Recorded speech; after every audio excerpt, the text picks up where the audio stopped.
Question number 30 है, 31 है। 31 का ए पार्ट है। अच्छा इसमें इसमें फिर से वही दो ऑप्शन दे रखा है कि आप एक कर लो या फिर दूसरा कोई भी एक कर सकते हो। तो ये 31 है, इसका ए पार्ट है। इसमें दे रखा in the given figure the अच्छा एक डायग्राम बना रखा है ट्रायंगल एबीसी। ये आपका ट्रायंगल है एबीसी, ए बी सी, ये आपका ट्रायंगल दे रखा है एबीसी। इसमें दे रखा है डीई पैरेलल टू एसी। मैंने एक पॉइंट लिख लिया, ये आपका हो गया डी, ये आपका हो गया ई। ये जो लाइन है ये इसके पैरेलल है, एसी के पैरेलल है। और फिर इसने क्या किया है कि इस पॉइंट से इसको कनेक्ट कर दिया है ई, और फिर इससे एक और जो लाइन है वो भी ऐसे ड्रॉ कर दिया। ये आपका पॉइंट हो गया एफ। ओके, और ये जो लाइन है ये दोनों भी एक दूसरे के पैरेलल है। ये इसके पैरेलल है, ये इसके पैरेलल है। ओके, दे रखा है कि DE parallel to AC and DF parallel to PE, ऐसा दे रखा है आपको। और प्रूव करना है, टू प्रूव करना है सॉरी कि BF is equals upon FE is equals to BE upon EC। अब देखो जब कभी भी इस टाइप से क्वेश्चन आ जाता है तो सबसे पहला आपका क्लिक करना चाहिए कि ये जो क्वेश्चन है वो सिमिलैरिटी ऑफ ट्रायंगल में आपने जो पढ़ा है उससे रिलेटेड है। क्योंकि ऐसे तो समझ नहीं आएंगे, प्रूव करना तो कर क्या सकते हैं। ये रेशियो है तो आपने सिमिलैरिटी ऑफ ट्रायंगल में पढ़ा है। ये पैरेलल लाइन का रेशियो, पैरेलल, ये पैरेलल इसके पैरेलल है, ये इसके पैरेलल है, ये सब आपने कहाँ पढ़ा है? ये सिमिलैरिटी ऑफ, ये आपने बेसिक प्रोपोर्शनलिटी थ्योरम और सिंपली बीपीटी में पढ़ा है। तो आपने जब भी इस क्वेश्चन को देखा ना, आपको क्लिक करना चाहिए कि बीपीटी का मुझे यहाँ पर कंसेप्ट लगाना है या बेसिक प्रोपोर्शनलिटी थ्योरम का कंसेप्ट लगाना है। अब क्या कर सकते हैं? अब ऐसे देखिए तो कंफ्यूज हो जाएंगे। सबसे पहले क्या है, एकदम क्लियर एकदम आपको इसमें पिक्चर बनाना है कि ये इसके पैरेलल है। दैट मींस सबसे पहले हम ट्रायंगल, हम एक ट्रायंगल लेते हैं, ट्रायंगल ए, ई और बी, क्योंकि इस ट्रायंगल में ये जो आपका ट्रायंगल है ए, हाँ ए बी ई, तो हम लेते हैं इसको ए बी ई। इस ट्रायंगल में D F parallel to D F parallel to E, ऐसा दे रखा है। तो इसमें हम बीपीटी लगाएंगे। बीपीटी क्या कहता है? अगर ये लाइन इसके पैरेलल है तो B F upon F E, B F upon F E ये किसके इक्वल होगा? ये इक्वल होगा B D upon A D, B D upon A D. इसको आप इक्वेशन फर्स्ट मान लो। बोलोगे सर इससे क्या होगा? बस एक बार इसी सेम चीज को एक बार फिर से लगा देंगे। अब क्या देखा, इसमें ऐसा भी दे रखा है, ये जो लाइन है ये इसके पैरेलल है। ओके, तो मैं क्या करूंगा, अब ट्रायंगल एक बार एबीसी ले लूंगा, ट्रायंगल ए बी सी। इसमें भी अच्छा ये हुआ कैसे? ये बीपीटी से हुआ, बेसिक प्रोपोर्शनलिटी थ्योरम से हुआ। एबीसी में फिर क्या देखेंगे आप? ए बी और C, B E upon E C is equals to क्या हो जाएगा? B E upon E C is equals to B D. अब बोलोगे B D not B D, B D upon A D. ये आपका दूसरे question कुछ दिख रहा है कॉमन? ये भी कैसे हुआ? बीपीटी से, बीपीटी से हुआ। ओके, इसमें आप ध्यान से देखोगे ये और ये दोनों इक्वल है। अगर ये इक्वल है तो आप इक्वेशन फर्स्ट और सेकंड से कह सकते हो कि ये इसके इक्वल होगा, कह सकते हैं।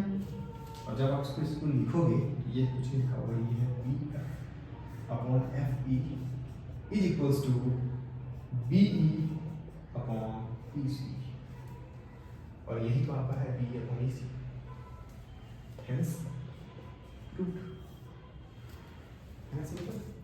वैसे आप देखोगे तो कंफ्यूज हो जाओगे, बट हमेशा क्या करो कि जो दो लाइन पैरेलल ले रखा है उसको एक ट्रायंगल बना लो, जो दूसरा दो लाइन दे रखा है वो पैरेलल, उसको एक अलग ट्रायंगल ले लो, उसमें बीबीटी लगाओ, अपने कुछ ना कुछ एक रिलेशन बन जाता है, और वही रिलेशन से आपसे क्वेश्चन पूछा जाएगा। ओके, आई होप आपको अच्छे से समझ में आया होगा। ये इसमें एक पार्ट और दे रखा है, मैं उसे ट्राई करता हूँ समझाने का आपको।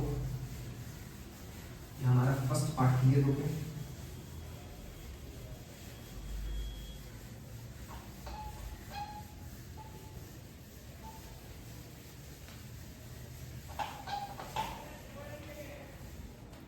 सेकेंड पार्ट ये है इसका, सेकेंड पार्ट इसका, सेकेंड पार्ट ये भी कुछ ऐसा ही रिलेटेड है। इसमें सेकेंड पार्ट में इसका क्या रखा है कि the diagonal of quadrilateral ABCD intersect each other at point O such that, अच्छा एक डायगोनल बना रखा है इसमें,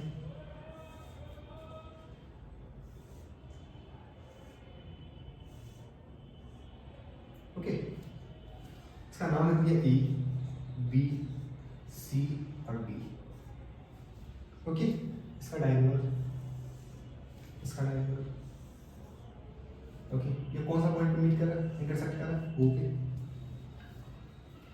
सच that AO upon BO is equals to CO upon OD, ये आपको दे रखा है। So that quadrilateral ABCD is a trapezium, आपको शो करना है ABCD इज ए ट्रेपेजियम, ठीक है। वैसे तो क्वेश्चन देख के समझ आ जाना चाहिए कि ये क्वाड्रिलेटरल है। कहोगे कैसे? आप क्या करोगे, जो ट्रायंगल बना AOB, इसको इस साइड लेके आना, इसका मिरर इमेज बनाना, कुछ ऐसा कुछ बनेगा, ठीक है, और यही होगा O डैश, जो इसका मिरर इमेज होगा। अगर आप ध्यान से देखोगे तो AO आपने जो बीबीडी में पढ़ा शायद उसका कुछ लग रहा है आपको ऐसा। मैं ऐसा नहीं कह रहा कि डायरेक्ट मैं ऐसे बोल दूंगा कि ये ट्रेपेजियम है, ठीक है, बट मैं आपने ये जरूर पढ़ा होगा कि ऐसा कुछ जो है हम लोगों ने बीबीडी में पढ़ा है, यानी सिमिलैरिटी में पढ़ा है, तो बस आप हम उसका यूज करेंगे। ओके, ये मैंने थोड़ा सा वो करना, इससे फील आ जाता है कि ये तो पैरेलल हुआ, क्योंकि हम लोगों ने बीबीडी में तो ये पढ़ा। ओके, तो अब मैं बात कर रहा हूँ कि मुझे इसे प्रूव करना है कि ये जो ABCD है वो ट्रेपेजियम है। कैसे ट्रेपेजियम प्रूव कर सकते हैं? ये इसके पैरेलल प्रूव करना होगा मुझे, ये लाइन इसके पैरेलल है, अगर ये लाइन इसके पैरेलल हो गया तो ये क्या हमारा ट्रेपेजियम होगा। अब मुझे प्रूव करना है AB पैरेलल टू CD। मैं क्या करूंगा, प्रूफ करता हूं। सबसे पहले एक लाइन ड्रॉ कर देता हूं, EF कंस्ट्रक्शन करना सबसे पहले आपको, EF पैरेलल टू AB। अब ध्यान से समझने वाली बात है, मैंने क्या किया है, EF एक लाइन ड्रॉ कर लिया जो इसके पैरेलल है। मैंने ये नहीं बोला है कि ये जो इसके पैरेलल है, ये तो मुझे प्रूव करना है, तो ध्यान से ये समझने वाली बात है। मैंने इसके पैरेलल इस लाइन ड्रॉ किया, इसको पैरेलल बनाया है इसके, इसको नहीं बनाया है।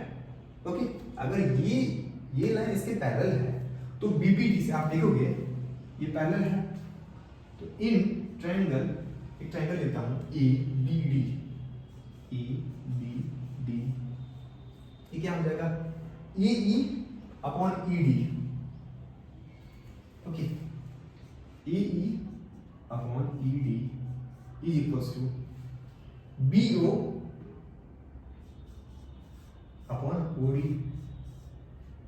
ये हो जाएगा आपका BPD से, क्योंकि BPD में हम लोगों ने पढ़ा है कि अगर ये लाइन पैरेलल है देन ये D अपॉन ये is equals to BO upon ये, तो BPD से मैंने ऐसा लिख दिया। अब मैं सेम करूंगा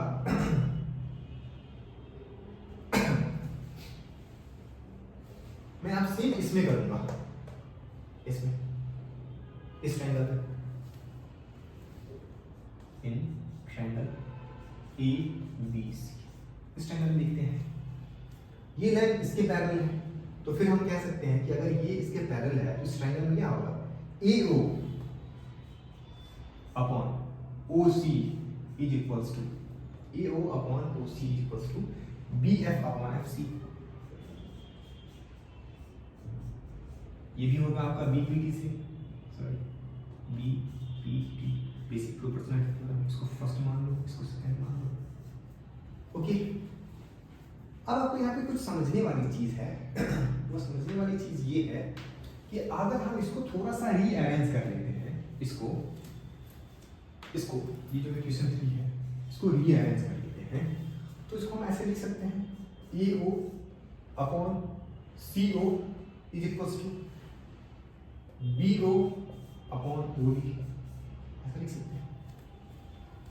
और BO अपॉन OD यहाँ पे आया और AO अपॉन OC यहाँ पे आया, ये दोनों इक्वल है, ये तो दे रहा है यहाँ से, इसको अरेंज किया मैंने, इसको मैंने अरेंज किया तो ऐसे लिख दिया AO upon CO, AO upon OC या फिर CO is equals to BO upon OD। तो इस इक्वेशन से हम ये कह सकते हैं कि AE from first and second, हम ऐसा कह सकते हैं कि AE upon ED is equals to, ये क्या होगा, BF अपॉन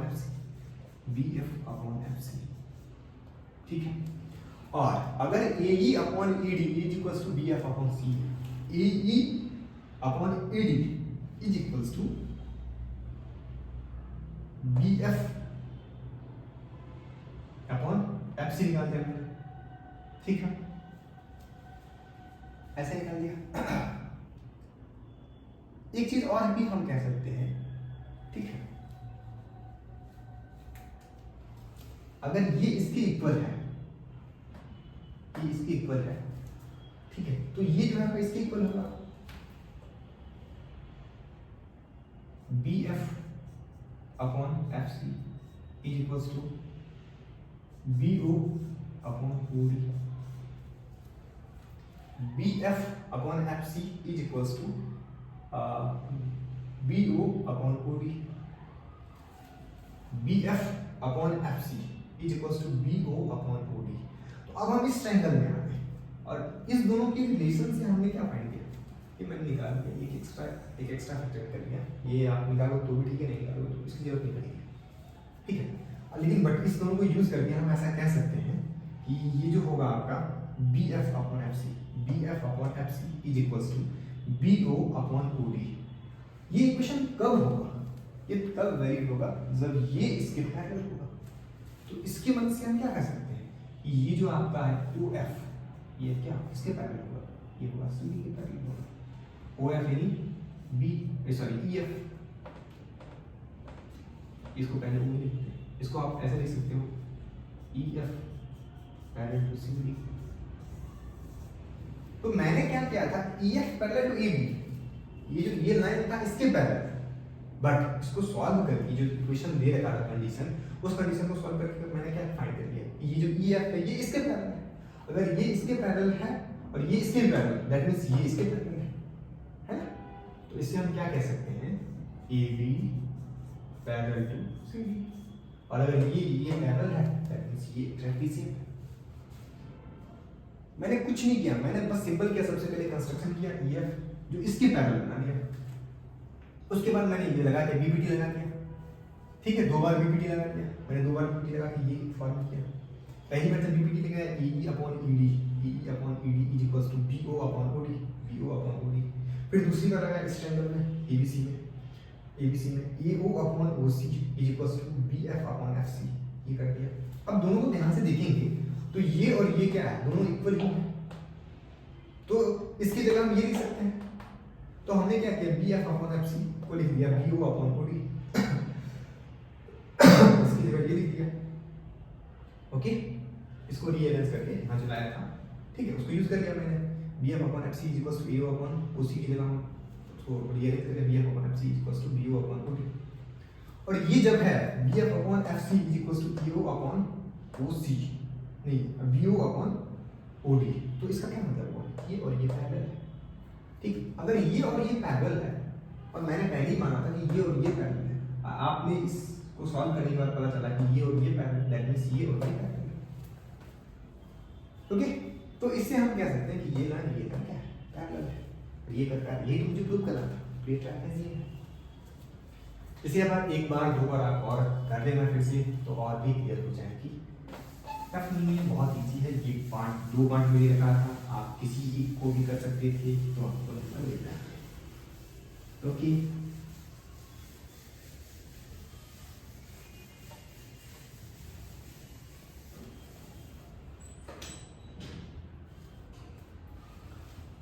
अब हम नेक्स्ट क्वेश्चन पे आते हैं।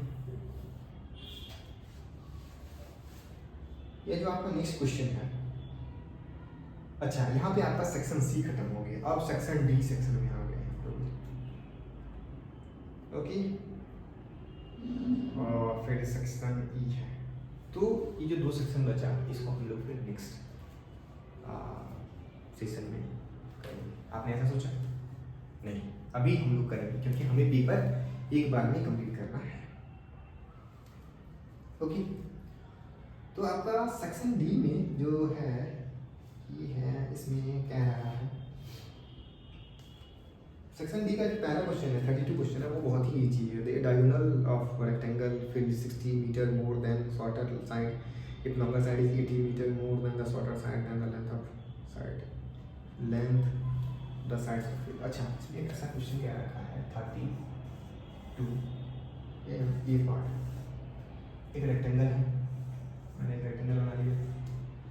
इस रेक्टेंगल में कह रहा है the length of diagonal of rectangle 60 metre more than shorter side. ये मैंने शॉर्टर साइड को एक्स लिया, इसका डायगोनल क्या है 60 metre more. If the longer side is 80 metre more than shorter side, ये हमने यहाँ पर 80 determine their find the length of the sides, length of the sides। अच्छा, अब देखो जैसे आपने इसको सॉल्व किया, बहुत सारे लोग हैं इसको पहले सॉल्व करेंगे, बट मैं यहाँ भी आपको चीज़ बता देना चाहता हूँ, इसमें जो भी side by spring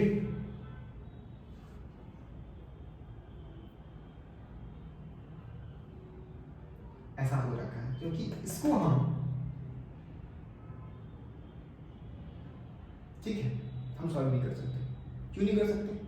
first thing तो ये आ जाती है कि आपकी जो डायगोनल है, इस डायग्राम के अकॉर्डिंग ये जो डायगोनल है वो आपके परपेंडिकुलर से छोटा है। ये पॉसिबल है? ये कभी पॉसिबल है। ये सबसे छोटा साइड होता है परपेंडिकुलर टू शॉर्टेस्ट, ठीक है, ये छोटा है या फिर ये छोटा, बट इसमें क्वेश्चन में क्या रखा है कि लेंथ जो है बड़ी लेंथ निकालना, तो बड़े लेंथ तो हमेशा डायगोनल होगा। मेरे कहने का मतलब इस क्वेश्चन में इसमें क्या रखा है कि डायगोनल जो है वो छोटा साइड से 60 मीटर जाता है, और जो आपका लॉन्गर साइड है वो छोटा साइड से 80 मीटर जाता है। दैट इसका मतलब क्या हुआ कि ये जो परपेंडिकुलर है ये डायगोनल से ज़्यादा बड़ा है, ये पॉसिबल ही नहीं। तो इसका क्या सकता है, इसका आप कह सकते हो कि दिस इज नॉट पॉसिबल। या फिर एक ऐसे भी आ सकता है कि सर आपने ऐसे कैसे कह दिया, चलो हम प्रूव कर लेते हैं, पाइथागोरस लगा लेते हैं। रेक्टेंगल है x प्लस 60 इसका square is equal to x का स्क्वायर प्लस x प्लस 80 का स्क्वायर। मैं इसे सॉल्व करूंगा, ये क्या आएगा x square plus 3600 plus 120x is equal to x square plus x square plus 6400 plus 160x। ये x तो चला गया, यहाँ बस ये x स्क्वायर, इसको आप उस साइड लेके चले जाओगे, ये आपका आ जाएगा प्लस ये 40x, और ये भी उस साइड चला जाएगा तो ये आपका आ जाएगा plus 6400 minus 3600 that is 4800 equals to 0। अगर आप इसको ध्यान से देखो, इसका हम d निकालते हैं सबसे पहले, ये b square minus 4ac, b square is 1600 minus 4ac 4 into 2800 into 1। ये क्या आ गया आपका लेस देन 0, नेगेटिव है। इसका मतलब क्या होगा, इसका रूट जो है वो इमेजिनरी होगा, तो इसको हम सॉल्व ही नहीं करेंगे। ये जो आंसर दे रखा है, ये जो क्वेश्चन दे रखा है, इसमें मिसप्रिंट हो रखा है या फिर ये क्वेश्चन उन्होंने गलत कर दिया है। ओके, तो ये भी होता है, आपको ध्यान रखना, बट आप इसमें ऐसे कर सकते हो। इसमें लेकिन एक और क्वेश्चन, इसके साथ साथ इन्होंने एक और कर दिया है क्या कि